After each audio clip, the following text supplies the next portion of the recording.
중국의 청년 실업률이 지금 50%에 가깝다라고 얘기할 수 있다는 겁니다.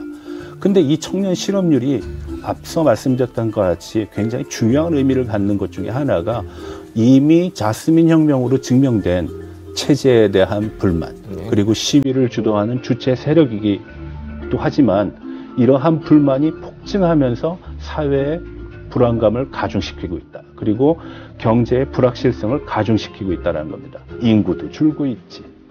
내수도 활성화되고 있지 않지. 공장도 무너지고 있지. 사람들은 저축만 열심히 하지 돈을 쓰려고 하지 않지.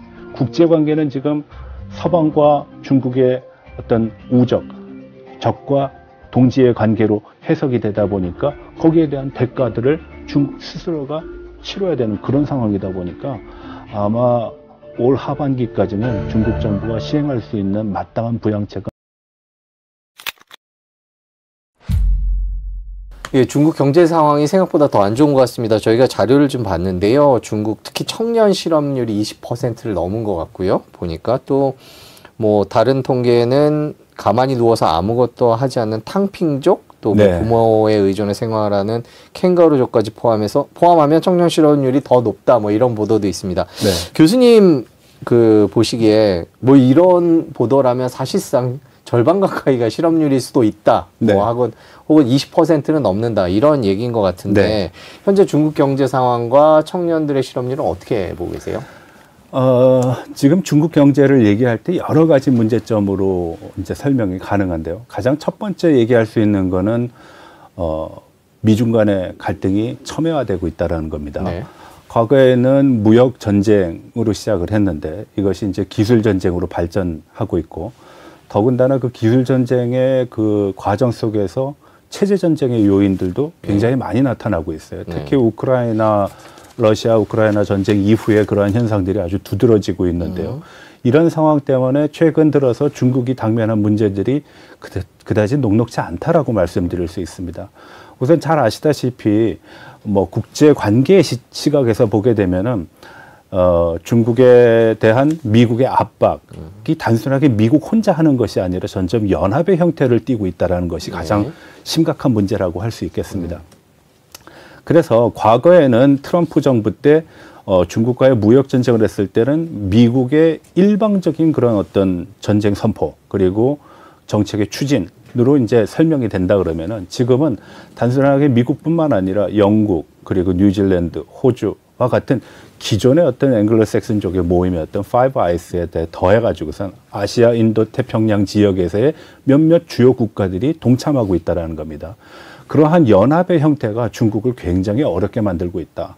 이것은 비단 정치적인 측면뿐만 아니라 경제적인 측면에서도 마찬가지라는 것이죠.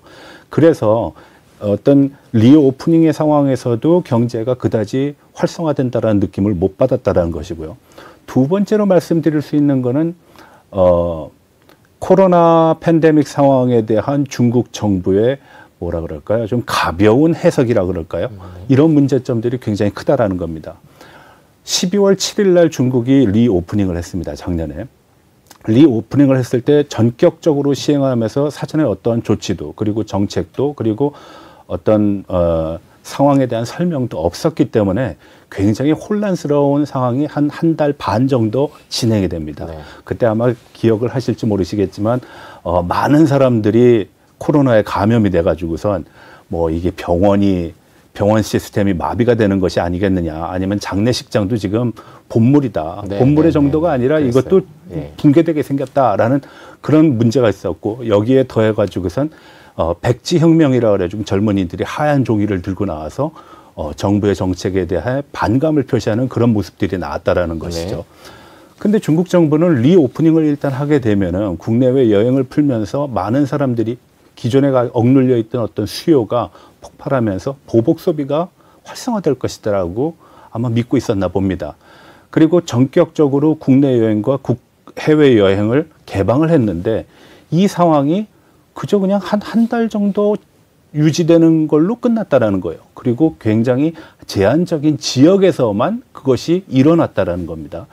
그래서 리오프닝 효과가 상당히 크게 작용하지 않았다. 그 작용되지 않은 거는 올 상반기의 어떤 경제 지표를 보면 알 수 있습니다. 1, 4분기 때는 조금 전에 리오프닝의 그런 상황 때문에 상당히 좋아지는 듯한 모습을 보였는데 2, 4분기에 들어서면서 경제 성장률이 다시 하락을 하게 됩니다. 그래서 많은 경제학자들은 중국이 더블 딥의 상황에 직면해 있다. 그리고 디플레이션으로 가는 그런 징후가 점점 농후해지고 있다라고 판단을 했습니다. 그리고 그 경제 지표에 대한 내용을 보게 되면은 이게 전년 대비로 했을 때는 그래도 4%, 뭐 6% 이렇게 나오지만 그거를 1분기와 2분기 대비의 성장률로 보게 되면은 2분기에는 1분기 대비 0.8%밖에 성장을 하지 않았습니다. 1분기에는 한 2.4% 성장했거든요. 2.4%의 1분기 성장률의 절반도 못 미쳤다라는 겁니다. 그러면은 경제의 각종 지표를 우리가 한번 살펴볼 필요가 있는데 CPI 지수가 낮게 나왔어요. 생각보다. 많은 사람들은 소비의 여력이 활성화될 것이다 라고 기대를 했지만 실질적으로 그런 모습이 나오지 않았고 PMI 지수라고 그래가지고선 제조업 생산 분야에 있어서의 그런 어떤 구매력을 평가하는 그런 지표도 역시 저조하게 나타납니다. 더군다나 수출도 감소를 하고 그리고 더욱더 중요한 것은 청년 실업이 증가했다는 겁니다. 앞서 질문하셨다시피 청년 실업의 문제가 왜 중요하냐를 지금 설명을 드리면은 혹시 한 20년 전에 일어났던 그 자스민 혁명이라는 걸 기억하시는지 모르겠는데요. 이 자스민 혁명 당시에 북아프리카와 중동 지역 국가의 청년 실업률은 30%에서 50% 정도였습니다. 근데 중국 정부가 2분기에 발표했던 청년 실업률은 20% 초반이고 지금은 20%를 넘어섰습니다. 그리고 한 23%에 가까운 걸로 평가가 되는데 중국의 청년 실업률 지표에 대한 상정 기준이 굉장히 우습습니다. 많은 사람들은 몇 시간을 근무를 해야지 실업이라고 얘기할 수 있을까요? 주당 몇 시간을 일해야지 취업을 했다 이렇게 볼 수 있겠습니까? 나라마다 좀 다를 것 같긴 해요. 네, 그렇습니다. ILO에서는 보통 뭐 10시간 이상, 그리고 미국에서는 15시간, 그리고 프랑스 같은 경우는 20시간 이상을 근무를 해야지 취업률에다가 평가를 하는데 중국은 주당 1시간만 근무하면 취업률에 포함을 시킵니다. 근데 생각을 해보십시오. 1시간 일해서 벌어든 소득으로 일주일을 살 수 있을까요? 어렵죠. 이건 불가능한 일입니다. 그래서 그 지표의 산정 기준이 매우 낮다라는 거고 두 번째로는 실업률을 계산을 할 때 가장 중요한 지표들은 전 인구에 대한, 전 노동자에 대한 실업률 산정이 아니라 도시 노동자들에 대한 실업률을 산정한다는 겁니다. 근데 잘 아시다시피 중국은 도시화가 상당히 많이 진행되어 있긴 하지만 여전히 인구의 절반은 농촌 인구거든요. 그러니까 도시 인구에서 16세에서 24세에 해당하는 청년 실업률 플러스 농촌에서 지금 실업하고 있는 사람들 거기에 더해서 농민공이라는 특수한 계층들의 실업률도 우리가 감안을 해야 된다는 겁니다. 자, 그럼 하나하나씩 설명을 드리면은 첫 번째로는 도시 노동자들의 어떤 실업률이 보통 취업률이 한 2억 5천만 정도 됩니다. 거기에 한 10% 정도가 실업의 상황에 직면해 있다라고 보통 표현하거든요. 이건 아마 마찰적 실업에 속할 겁니다. 그럼 한 2,500만 정도가 되고요. 그리고 대학 노동자들, 전국의 청년 노동자들 지금 국가가 발표한 통계에 의하면 한 1,200만에서 1,500만 사이가 됩니다. 그리고 우리가 얘기하는 농민공이 한 3,500만 명 정도가 있는데 이 농민공은 대부분 젊은 사람들 위주로 돼 있어요. 여기에 16세에서 24세에 해당하는 사람들이 한 1,400만 명 정도로 추정을 하고 있는데 이것을 모두 합치면은 5,400만 명 정도 됩니다. 중국의 16세에서 24세 인구가 대략 한 2억 정도라고, 1억 정도, 1억이 좀 넘는다라고 산정을 하고 있는데 거기에 5천만 정도가 실업을 하고 있다라는 거는 중국의 청년 실업률이 지금 50%에 가깝다라고 얘기할 수 있다는 겁니다. 근데 이 청년 실업률이 앞서 말씀드렸던 것 같이 굉장히 중요한 의미를 갖는 것 중에 하나가 이미 자스민 혁명으로 증명된 체제에 대한 불만 그리고 시위를 주도하는 주체 세력이기도 하지만 이러한 불만이 폭증하면서 사회의 불안감을 가중시키고 있다. 그리고 경제의 불확실성을 가중시키고 있다는 겁니다. 그럼 이 청년들은 왜 실업이 될까요?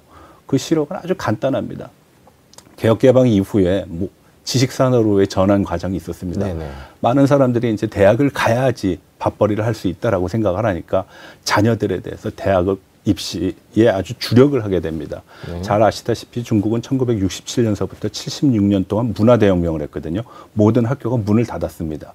그 인구가 지금 50대, 60대를 형성을 하고 있는데 사회에서 소외된 계층이고 사회의 저임 노동자들을 대부분이 그 연령대에 해당합니다. 그 연령대 사람들이 자기 자녀들을 대물림하고 싶지 않아 할 거 아닙니까? 그러다 보니까 대학 교육에 굉장히 집착을 하게 되고 그것이 중국 사회의 교육열로 발전해 왔습니다. 이러한 교육열이 개혁 개방을 추동하는 동력으로서 작용했던 건 사실인데 최근 들어서는 어떠한 현상이 나타나고 있느냐. 아무리 공부해도 아무리 노력해도 유리천장은 파괴할 수 없다라는 그런 네. 불확실성 그리고 불가능성에 직면하게 됐다라는 거예요. 그래서 청년 실업이 가지는 문제는 사회 전반에 대한 사회 문화적인 경제적인 측면뿐만 아니라 사회 문화적인 측면에서의 불만을 폭증시킬 수 있기 때문에 이것이 하나의 뇌관이 될 수 있다라는 겁니다. 그리고 그 인구가 상당하다라는 것이고 상당히 많은 사람들이 교육 수준이 상당히 높기 때문에 이러한 교육 수준이 높은 사람들이 시위를 견인할 때 이 파워는 굉장하다는 겁니다. 이거는 이미 6.4 천안문 사태 때도 증명이 됐거든요. 잘 아시다시피 우리가 대공황 때 미국의 실업률은 한 20% 정도 됐습니다. 그럼 뭐 그 당시에 인구를 2억이라고 산정을 하게 되면은 한 4천만 정도 되는데 중국은 지금 4천만이 훨씬 넘습니다. 그것도 청년들만을 따지고 봤을 때입니다. 그래서 중국은 비단 현재의 어떤 산업 구조에 있어서의 그간의 어떤 보너스라고 얘기할 수 있었던 저임의 많은 노동자들의 어떤 파워를 활용하지 못할 뿐만 아니라 3차 산업으로 가면서 이러한 대량 실업으로 인한 어떤 소비의 증가를 견인할 수 있거나 혹은 가시적으로 확보할 수 있는 그런 상황이 아니란 점에서 지금 심각한 문제라고 얘기할 수 있습니다. 그리고 마지막으로 얘기할 수 있는 거는 중국이 모든 국제관계를 적과 아군으로 이분화하고 있다는 겁니다. 네. 이것이 굉장히 심각한 문제거든요. 중국의 경제 성장은 자유시장 경제에 의해서 지금까지 성장을 해왔고 지금의 G2라는 지위를 얻은 것도 자유주의 어떤 시장 경제의 논리에 의해서 얻은 결과라고 볼 수 있습니다. 근데 그 성장 과정에서 중국을 도왔던 대부분의 국가들은 후진국들이 아니에요. 서방 선진국들이고 그들의 공장이 중국에 이전하면서 벌어진 현상인데 중국의 경제 상황 그리고 정책적인 상황이 투명하지도 그리고 합리적이지도 않기 때문에 많은 다국적 기업들과 외국인들이 지금 중국을 이탈하고 있어요. 그래서 이러한 이탈 현상이 지금 가속화되고 있다는 것도 큰 문제입니다. 그래서 전반적인 측면으로 보게 되면 중국 경제는 상당히 어렵다. 그중에서도 현재와 미래를 얘기할 수 있는 청년 실업의 문제는 더욱 심각한 상황이고 이것을 개선할 수 있는 뚜렷한 어떤 모멘텀이 지금 보이고 있지 않다라는 것에 가장 큰 문제가 있다라고 하겠습니다.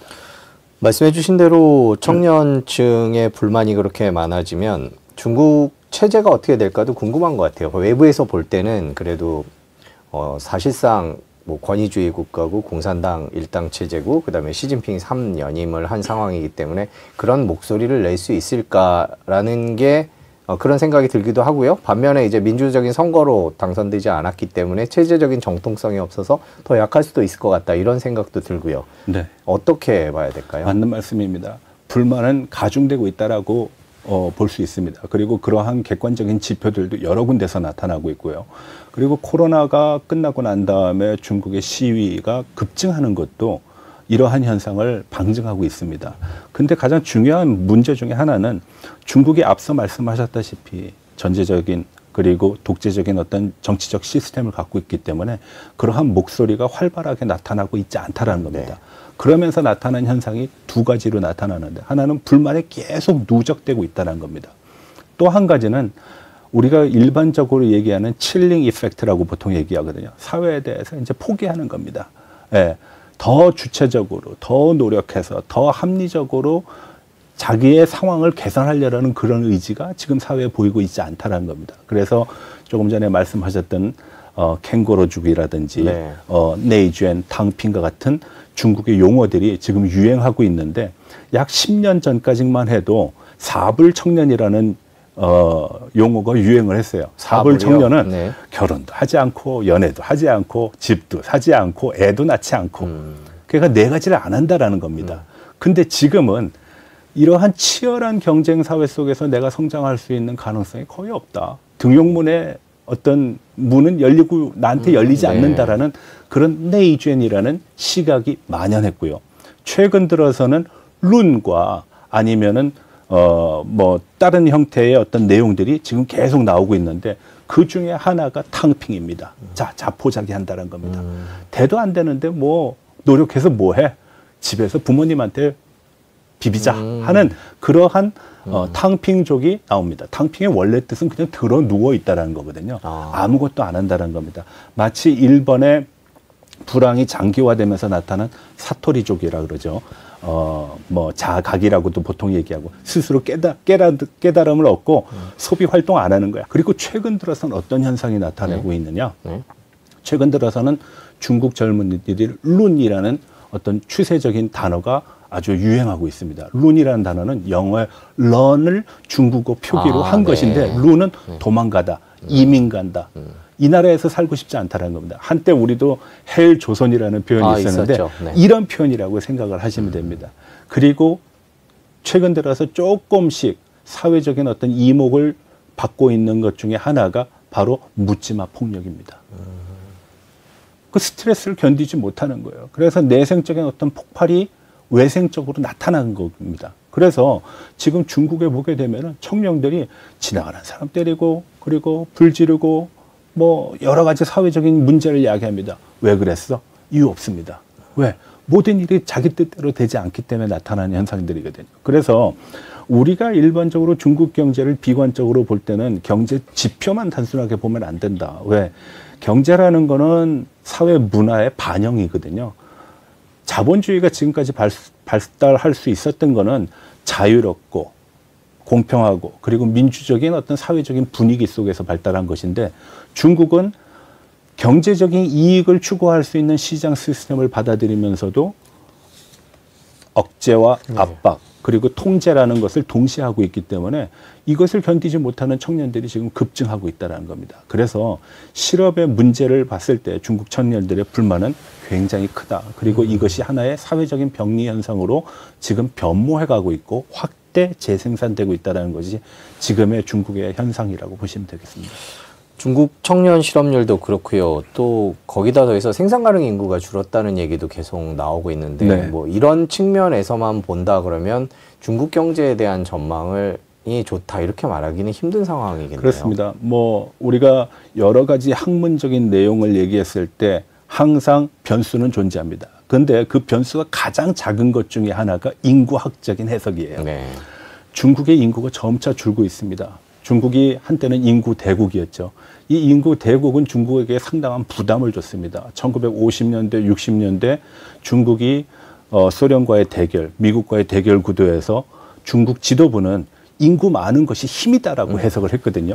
그렇지만 중국의 경제학자, 아주 대표적인 북경대학의 총장이었던 마옌추 같은 분은 인구가 경제적인 부담을 가중시키기 때문에 산하 제한을 해야 된다라고 주장을 했습니다. 근데 그때는 받아들여지지 않았어요. 그러다가 개혁 개방 이후에 뭐 정확하게는 1976년도에 그 논의가 있었고 79년도에 정책적인 함의에 수렴하게 됩니다. 그리고 80년대부터 산하 제한을 본격적으로 실시를 하는데 산하 제한을 하다 보니까 한 가구에 한 자녀밖에 안 낳는 그런 운동을 했어요. 그것을 한 3, 40년 진행하다 보니까 인구 문제, 인구로 인한 보너스가 사라지게 된 겁니다. 그래서 한 5, 6년 전서부터 한 가구에 2자녀, 이제는 3자녀까지 날 수 있는 건 낳아봐. 과거에는 소수민족한테만 줬던 그러한 혜택을 이제는 93%에 해당하는 한족에게도 부여를 하고 있습니다. 근데 앞서 말씀드렸다시피 지금 청년들이 사불 청년들이거든요. 네. 연애도 안 하는데 결혼을 어떻게 합니까? 결혼도 포기하고 연애도 포기하고 집도 안 사고 그리고 애도 안 낳는데 그러다 보니까 인구는 점점 줄게 된다는 겁니다. 그럼 왜 주느냐? 사회적인 스트레스가 너무 강하다는 겁니다.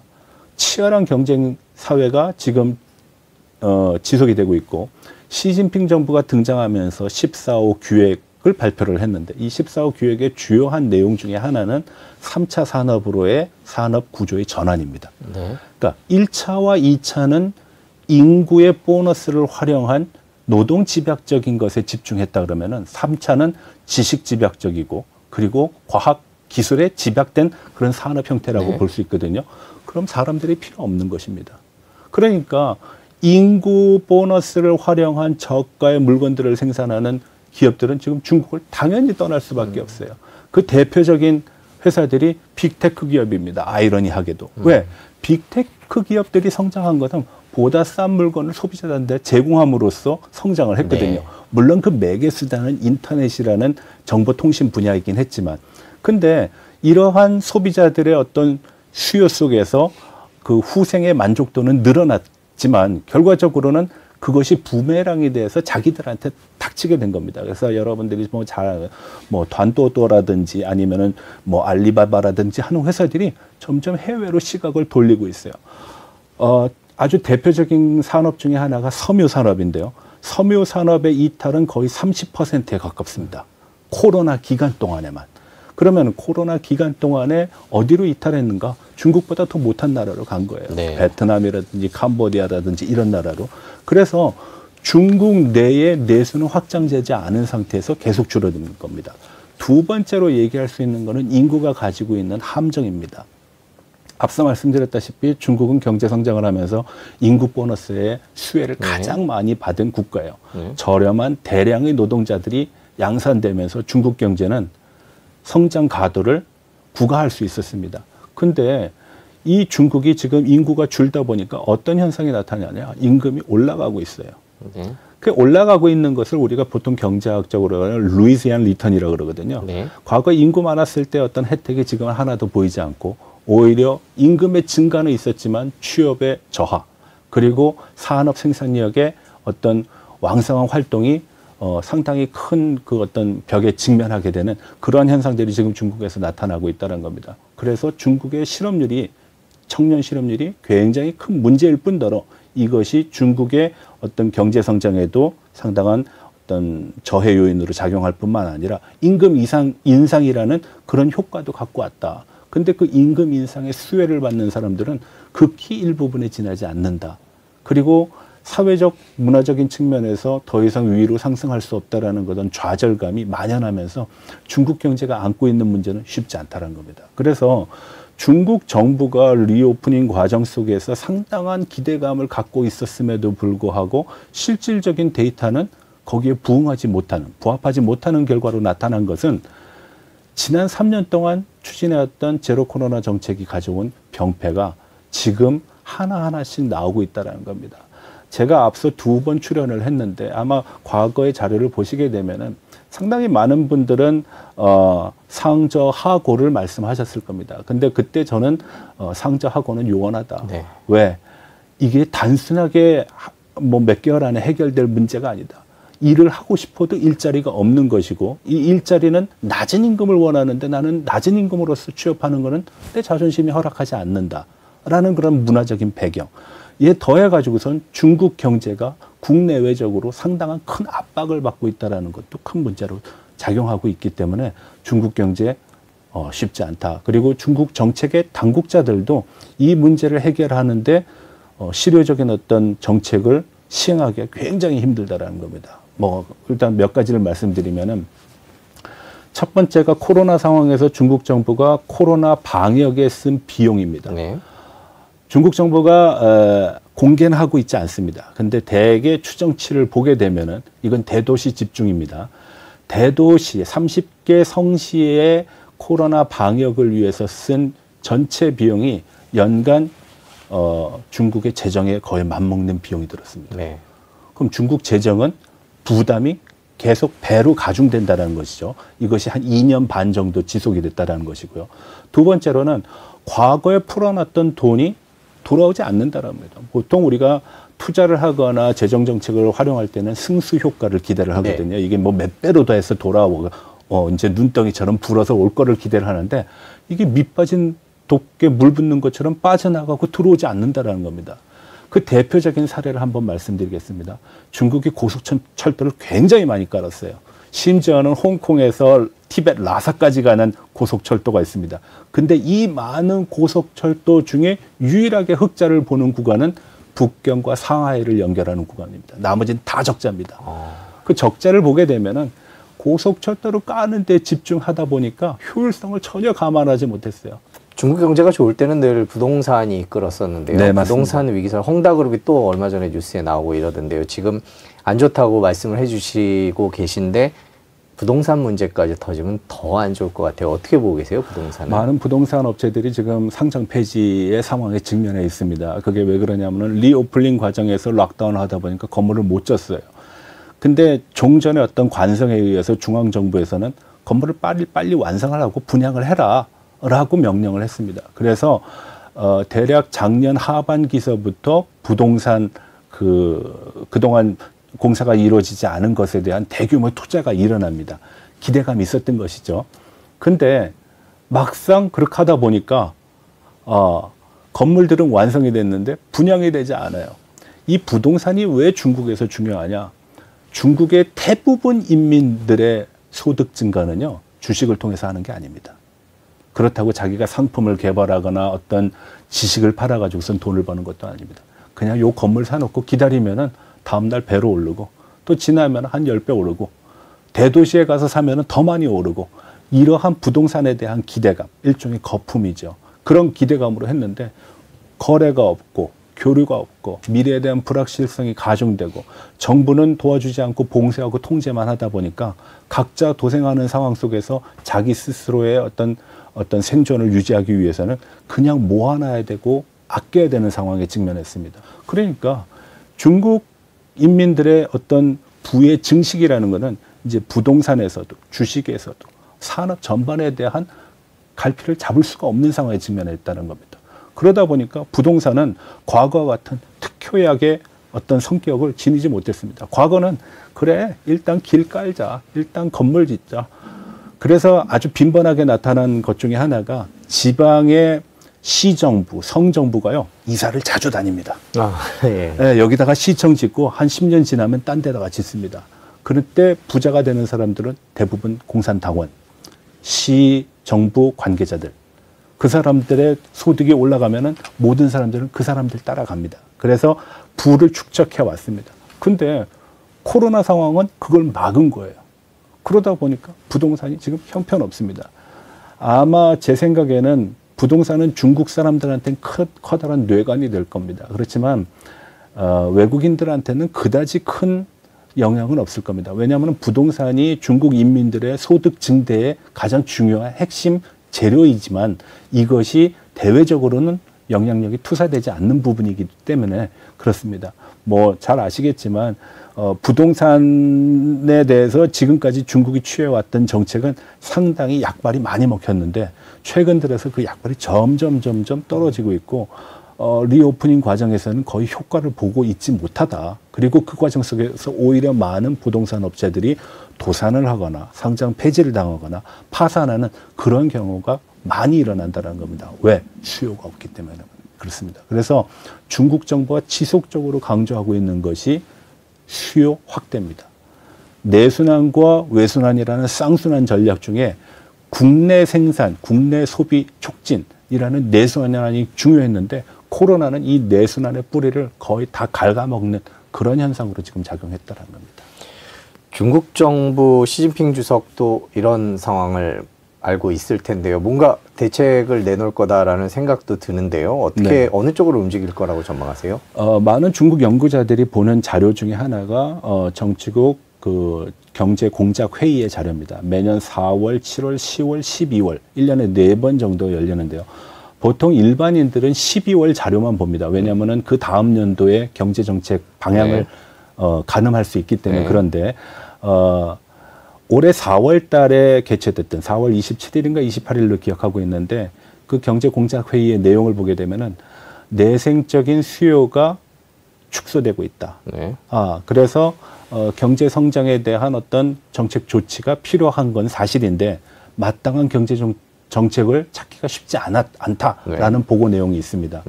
앞으로 한 일주일 정도 안에 7월 달에 또 그 경제 공작 회의가 열리게 되는데 거기서 어떤 내용을 발표할지가 좀 궁금하긴 합니다. 그렇지만 뚜렷한 어떤 개선 방향은 나타날 거라고 저는 보지 않습니다. 왜냐하면은 지금 부동산도 안 좋고 수출도 안 좋고 소비도 안 좋고 심지어는 중국의 대외적인 관계도 안 좋기 때문에 중국이 뭘 개선할 수 있는 상황이 마땅한 것이 없다는 것이거든요. 그래서 7월도 그냥 갈 것이다. 그러면은 10월과 12월에는 개선이 될까? 그거 역시도 지금으로서는 미지수라고 볼 수 있겠습니다. 그래서 중국이 대규모 부양 정책을 추진하기 위해서는 상당한 지표들이 일정 부분으로 수렴이 돼야 됩니다. 그러니까 뭐 경제 성장률이 낮게 나타나면 어느 분야에서 낮게 나타난다라는 것이 한두 개가 좀 뚜렷해야 되는데 지금의 지표를 펼쳐놓고 보면 모든 것들이 다 밑으로만 향하고 있지 위로 가는 것이 없습니다. 인구도 줄고 있지. 내수도 활성화되고 있지 않지. 공장도 무너지고 있지. 사람들은 저축만 열심히 하지 돈을 쓰려고 하지 않지. 국제관계는 지금 서방과 중국의 어떤 우적, 적과 동지의 관계로 해석이 되다 보니까 거기에 대한 대가들을 중국 스스로가 치러야 되는 그런 상황이다 보니까 아마 올 하반기까지는 중국 정부가 시행할 수 있는 마땅한 부양책은 없다라고 봅니다. 일각에서는 금리 인하라든지 아니면 통화율 에 대한 어떤 확대 완화 같은 걸 통해 가지고선 경기 진작을 유도할 수도 있다라고 보지만 녹록지 않습니다. 앞서 말씀드렸다시피 너무나 많은 재정이 돈이 지금 시장에 풀려 있는데 이 시장의 돈이 돌고 확대되지 않고 그냥 어디론가 사라져버리고 흘러 들어가 버린다는 겁니다. 그래서 이런 지표를 가지고 과연 중국의 정책 당국이 현명한 정치적인 선택을 할 수 있는가 저는 좀 요원하다고 봅니다. 과거에는 리커창 지수라는 것을 가지고 정책 판단의 기준을 삼기도 했습니다. 뭐 잘 아시다시피 리커창 기준은 세 가지 기준에 의해서 판단하거든요. 하나는 중국에서 가장 중요한 물류 수단 중에 하나가 철도입니다. 그래서 철도 물동량, 그리고 또 하나가 신규 대출 규모, 그리고 공장이 들어가려면 전기가 많이 필요하다 보니까 전기 소비량을 가지고 봤는데 이 세 가지 지표가 증가는 하고 있습니다. 근데 이 증가의 내용은 전년 동기 대비입니다. 전분기 대비해서는 거의 증가폭이 보이지 않고 있습니다. 그래서 전년 대비의 리커창 지수를 보게 되면 중국 경제는 긍정적으로 보입니다. 근데 전분기 대비로 보게 되면 이거 언제 이랬을까라는 그런 의구심을 자아낼 수밖에 없는 그런 상황입니다. 그래서 당분간은 이 지표에 대한 주목도 우리가 간과해서는 안 된다라고 저는 생각합니다.